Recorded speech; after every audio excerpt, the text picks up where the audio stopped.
Hey, what's up everybody? BDL44 coming at you with another video. Alright, so as I mentioned in the beginning of my last video, it ain't a whole lot to talk about on the basketball front. Try to make content, but there ain't really much going on. A couple of restricted free agents, stuff like that. Well, I don't think you want to hear nothing about that stuff, man. Nobody's moving yet, so if anything, I'm just looking forward to drafting more basketball teams. I've already did everything on ESPN because they let you draft early, but some of the other sites that I love to draft on, they were still waiting for the opening of that. So that's what I'm looking forward to, honestly, just getting my teams together. So I'm a fantasy draft junkie on both football and basketball. As you guys know, I can draft for a week straight, almost literally. Only stop to sleep. Yeah, I'm one of those. I have a ridiculous obsession with putting together fantasy teams. Don't even have to really manage all of them, but I just like drafting all of them. And I'm weird in the sense that I don't like mock drafts either. No, I want to be able to keep what I've drafted every time. I'm just weird. So, yeah, man, that's what I'm looking forward to. I did all the Laker talk that I wanted to talk about earlier in the week. There's no change to my thoughts. Excited about the team.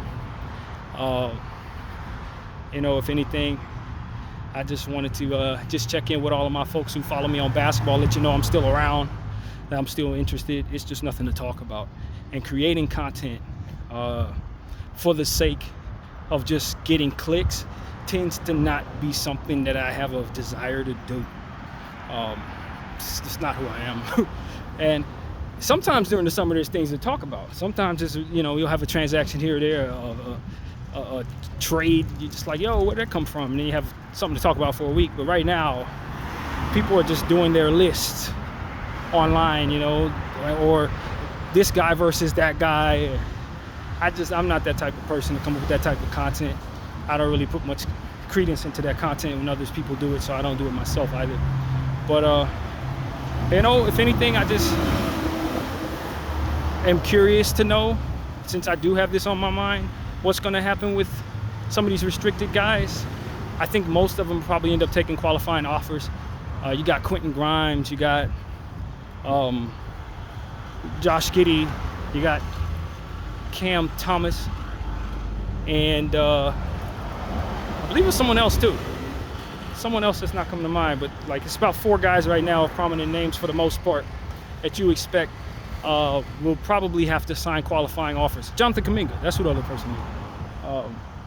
And I don't know, man. For me, just going down the list, if I'm looking at Kuminga's situation, my hope for Kuminga is that he can just get off the Golden State Warriors. It's been said that he turned down a 2-year, $45 million deal with the Warriors,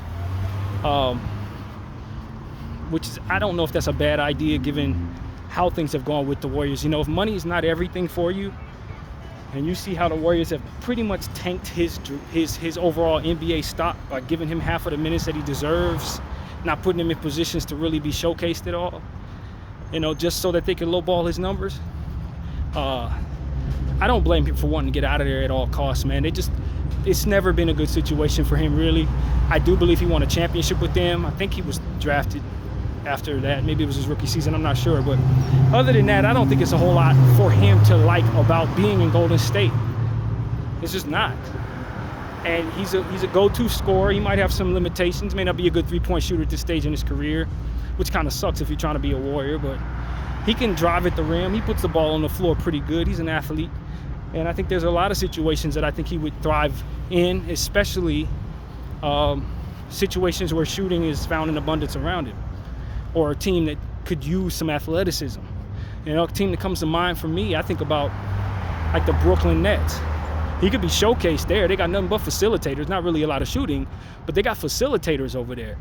Trading him for Cam Thomas might not be the worst idea for both teams. Although I don't think the Warriors really want to bring in a Cam Thomas. But the idea for me is putting Jonathan Kuminga in a place where he can be showcased. We can get all his looks, no expectations for him to lead anybody to a winner, but upside talent around him that he can grow with of comparable age. That's the type of situation I wouldn't mind seeing him in. Or a team that could use some extra depth that's hoping to make it. There are teams out there. Sacramento's one of them. They've had some interest, I think, on both sides of that. There's interest, but You know, Sacramento's going to have to move on from Malik Monk potentially, and maybe even a first-round pick to make it happen. I don't think that's necessarily good for the Kings. So, point is, I would love to see Jonathan Kuminga anywhere but where he's at. And if he's going to come off the bench like he is for the Warriors, I'd rather him come off the bench for a team that has intentions of slipping him into a starting lineup maybe in future years. You know, so that's just my point of view. I think the problem is when you find these guys right now is these particular 4 players, with the exception of Quentin Grimes, because I really haven't heard much about his demands on cash, but it seems like Jonathan Kuminga wants a little more than what he's been able to showcase. Cam Thomas has said that he wants a lot more than what he's been able to showcase. And Quentin Grimes, I really don't know, but has yet to sign his qualifying deal, so I assume he's still holding out for some more pay. You know, a guy like Quentin Grimes has shown that he's played well in most situations he's been in, with the exception of Detroit, where I think he was hurt. He showcased himself pretty well in New York in limited minutes. He looked really good in Dallas in limited minutes, and last year he looked good in Philadelphia. So I think he's the kind of guy who should feel great about signing a qualifying offer, showcase himself for 1 year, and then enter unrestricted free agency. He's probably my favorite of the 4 players to do something like that, because I strongly believe that he is proven that no matter where he is, he's likely to play well if he's healthy. He's likely to be able to stand out when he gets there. And so those other 2 guys have never been in other situations. Him, I think, is in a much greater position to bet on himself and see a return on that bet. So, yeah, I like Quentin Grimes' situation no matter what. If he signs a deal with Philadelphia, he's proven he can play well there. They could use him long-term and short-term. I don't know if they can afford him, though. But, you know, I think Quentin Grimes is in a catbird seat as it pertains to feeling great about playing 1 year and then earning himself some real money next year.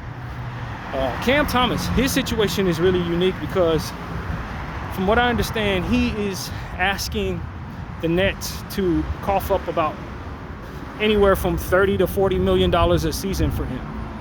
And while I do think he's a very talented, above-average scorer, he doesn't have a great deal of things to showcase outside of his scoring. And that doesn't really help basketball teams. When you look at pieces that create for others, pieces that rebound, defensive specialists, you know, guys that do multiple things in those categories, he doesn't really know. He's not known for doing any of that. He's just a guy who's going to get buckets. And I think that, and listening to a lot of conversations, I think a lot of players value talent differently than maybe the field of owners and GMs and scouts do. A bucket getter who's out there cutting up a storm is going to be respected amongst players. But if he doesn't contribute in other areas consistently to the course of building a basketball team, and you're going to give a guy $40 million, he has to be able to account for several players worth of production, that's where it becomes tricky. We can all agree a guy is a killer out there. Even if he's only good at one thing, you put him on any basketball court in the world and he can light it up. That's somebody who amongst his peers is going to be considered special, regardless of how the NBA views him. But that's not the responsibility of the owner to have that respect and then pay accordingly. You got to really be able to account for certain things, because it's only but so much of the cap they can give to the team to build a winner. And so if I give one guy $40 million and he can only do one thing, then the other guys that I'm paying to do the other things are likely not going to be of the highest caliber, because I'm giving so much of my cap to a guy who only does one thing. It's just not the most smart way to build a team. And I think these players, they got to understand that. They got to understand that when they're demanding a certain amount of money or a certain percentage of the cap. You got to understand that. Just because your peers look at you and say, yo, that's a baller, he can kill it anywhere, doesn't necessarily mean that throughout the course of constructing a roster, it's in a team's best interest to give them that much of the cap. And so that's where I think the disconnect comes from. I can look at a guy and say he's a baller, but when it comes to me responsibly putting together a good team, I can't give him that much money if he doesn't account for so many different things. And so that's what the NBA is looking at right now. And a guy like Cam Thomas seems to have he's ignoring that part of the game. He's demanding a certain amount of the cap when he's not going to do enough to make it make sense for a team to actually give him that.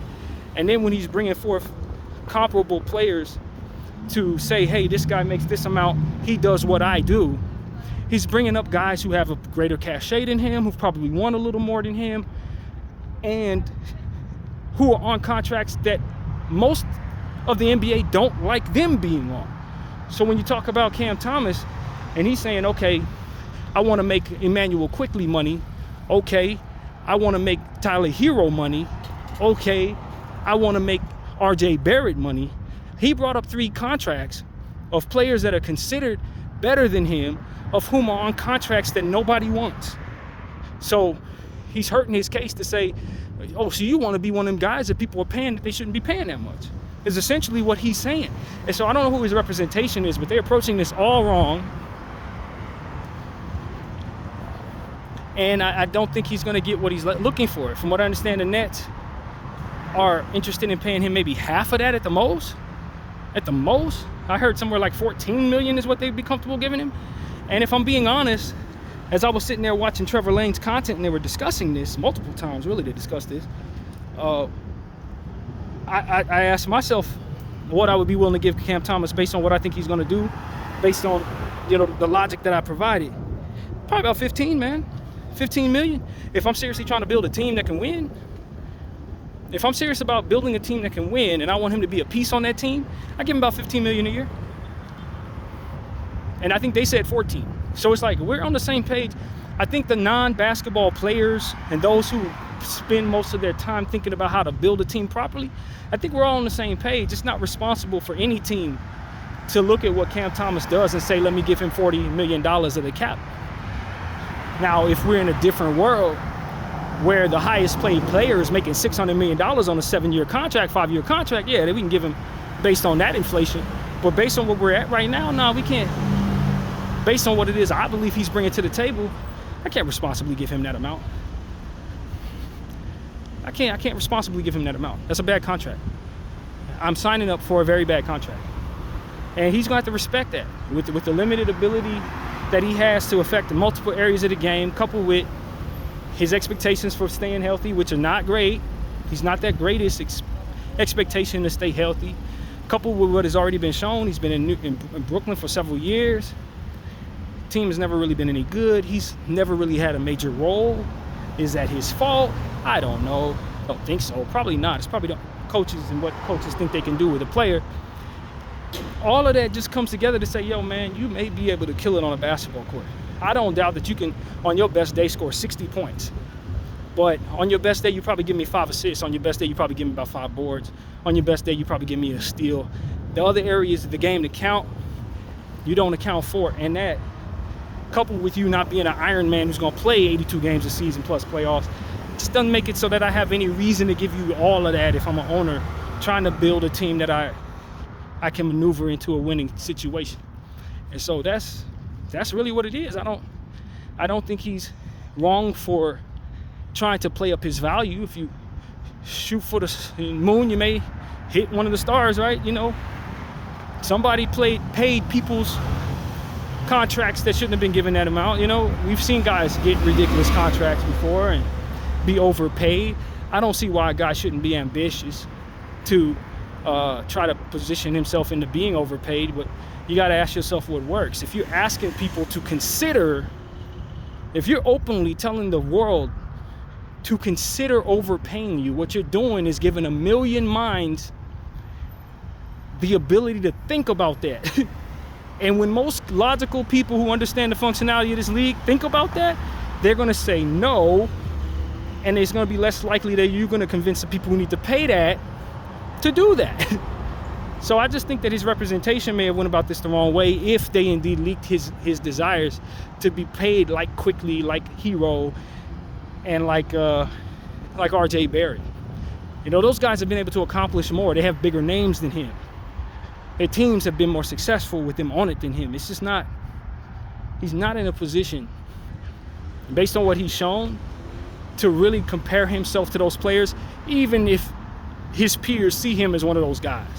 It's not about what you can do necessarily. It's about what it is you've already proven in these type of situations and what people expect for you to be able to prove going forward. And then from there, how responsible is it for them to give you the amount of money that they're going to give you based on the confines of the cap? So, I would tell a guy like Cam Thomas, you want to sign a deal that people like for 2 years. Showcase yourself for 2 years on a good deal, and then you can play up your value. You want to get into a big market situation. Brooklyn is that, but not that at the same time. And what I mean by that is the Brooklyn Nets have found a way to be a big market but not have anybody paying any attention to them, which is really rare. I think a lot of that just has to do with poor ownership decisions, poor GM decisions. I don't really like what Sean Marks and Joe Tsai have been doing pretty much since the Kyrie, KD, Harden days. I think that their priorities are upside down. And for that, I don't blame Cam Thomas for inflating his price towards their organization. I think there's something to be said for that too. Now, if he wants to sign with the Lakers and asking them for $40 million a year, I don't think he's going to have any leg to stand on. But a team like Brooklyn, who hasn't really done much, who doesn't really have much, I don't blame you for saying, hey, for you, it's going to cost a little more. I don't blame him for that. But at the same time, you can't expect Joe Tsai to say, okay, yeah, we're going to do that. Especially when he's had you on his team for the last several years. You just can't expect for him to inflate your value based on what you've been able to showcase up close. Now, if you go to a new organization who doesn't know you that well, they may be willing to do that for you because they don't know you that well. But for somebody who's had you since you were a rookie, nah, don't expect it. That's not something to expect. And so that's really my point of view. I just think Cam Thomas's approach to trying to get paid, it doesn't look like it's going to work for him to get the type of money that he's hoping to get. It doesn't look good. Now, he may be able to get an inflated amount over time, but he's going to really have to display himself on a contract that people like, overplay that contract, and really contribute to winning basketball, or whatever that looks like to him. Whatever that looks like in his case, he's going to have to contribute to some winning basketball. And that's it. Being a microwave scorer is not something that anybody wants, especially if you're a non-defensive player, non-connective piece, non-rebounder, not particularly long, tall, or athletic. I mean, you got too much working against you. It just is what it is. And so that's really what it is. That logic, it doesn't line up for a lot of people who are watching the situation. So that's just my point of view. I think Cam Thomas, people are kind of laughing at him, to be honest with you, when it comes to what his demands appear to be. And I don't think he's a funny guy as it pertains to his. It's not like he sucks or anything. He's a good player. He's an above-average scorer. And I think if he were given a bigger role, probably would be able to do bigger things, especially if the team needs what he brings to the table. But I don't know that too many teams, based on just what's out there, really need what he brings to the table to the degree that he's hoping to be needed as it pertains to that investment that he's asking for. So, yeah, it's looking bleak to me as far as it pertains to Cam Thomas. So, yeah. And in Josh Giddey's situation, a lot of what's working against him is the off-the-court stuff. That, for better or for worse, is still lingering attached to his name. Now, he's been absolved from all of that in the court of law, from what I understand. But I don't think he shook it off, to be honest. I don't think he did. And in the court of public opinion. And so I think he's having a lot of what's being considered being that. Also, there's some things about his game that maybe put him in a position to not be valued so high. He's not a particularly great defensive player. Doesn't particularly shoot the three well. I think he's a very good rebounder for his position. I think he's an amazing connective piece, playmaker, passer, getting other people involved. Drives at the rim pretty well, even though he's not overly athletic. He uses his big size very well. I think he comfortably plays about 3 positions and is going to make other people better with ease. So I like him in a lot more situations than some of those other guys, just based on his ability to improve on teams' possessions with his rebounding and improve upon teams' overall talent expectations based on his playmaking and passing ability. I think he fits in some situations that maybe haven't even explored putting him on the team. And so I like Josh Giddey as a player. I always have. I always thought he was a high-level guy. But as it pertains to him being able to convince everybody to pay him $30 million or $40 million, I think that he's in a real tough position based on a few things, key things working against him. And it's gonna be a tall task trying to get that done. If I'm him, I'm probably signing a qualifying offer and hoping that Chicago will trade me to a situation that will allow for me to be showcased probably more than what I'd expect to be in Chicago going forward. I don't think he's an awkward fit. I just think when you look at Chicago and what they need, I don't think they need a whole lot. That's the problem with the Chicago Bulls. They don't need a whole lot from a roster construction standpoint. They just need upgrades in just about every area. They need someone to do more than they would expect from the players they have in place to do those things. Better versions of everything that they have. That's really what it comes down to. They have everything, but just not playing at a high enough level to make them really good. But the good thing about that is you do have some young pieces that you've brought in over the last couple of years in the draft, coupled with a young Kobe White who really is fantastic, to feel like they can get better from here. And that's kind of been the issue with the Chicago Bulls as of late. You just didn't feel like they could get a whole lot better based on a lot of their guys being fully developed, capped off as underneath champions together. So I think they've turned the corner as it pertains to bringing themselves some youth that maybe could do a little more. And I don't know that Josh Giddey is needed in that situation. I don't necessarily think they just have to have Josh Giddey in order to feel confident that they're going to reach their goals as a franchise right now. So that's the problem. You got him on this restricted free agency deal, and he is asking for a certain amount of money that maybe is a little inflated, and you really don't have any urgency to do anything because all you got to do is develop the players you have in place and just play down those long-term bad contracts that you got.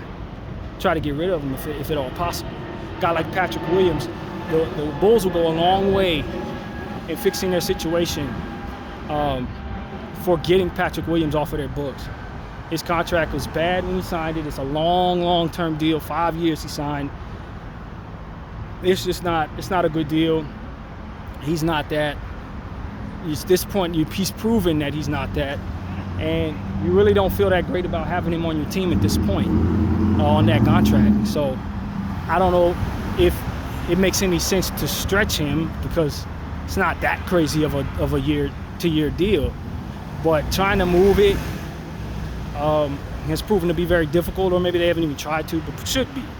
And so I don't know if you look at Patrick Williams as a solution at your power forward spot, but he is certainly eating up the cap as if he's that, and he's not. So the Bulls have bigger fish to fry with their cap situation and can't really afford to pay Josh Giddey without it being a problem. And given the fact that we're in the apron era, teams are hesitant to really do anything that's going to put them over that second apron.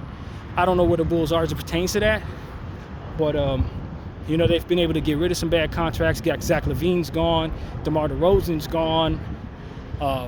Vucevic now looks like he could potentially be on his way out. It's only like 1 year left on that or whatever. So they're out of the woods as it pertains to most of them contracts, but they just signed Pat to that.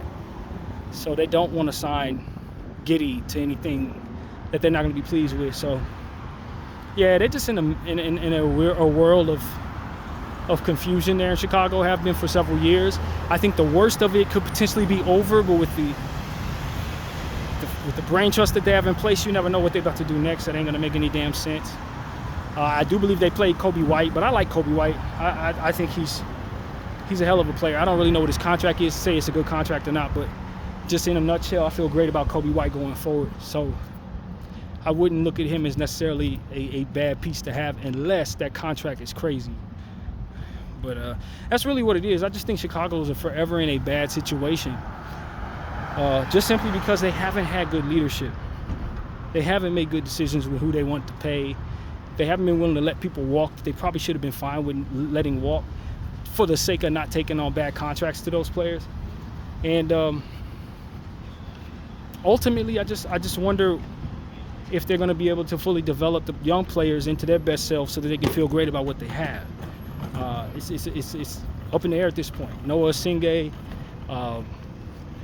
Modest Buzelis, those are the two that they really need to develop very well. Both of those players play the same position.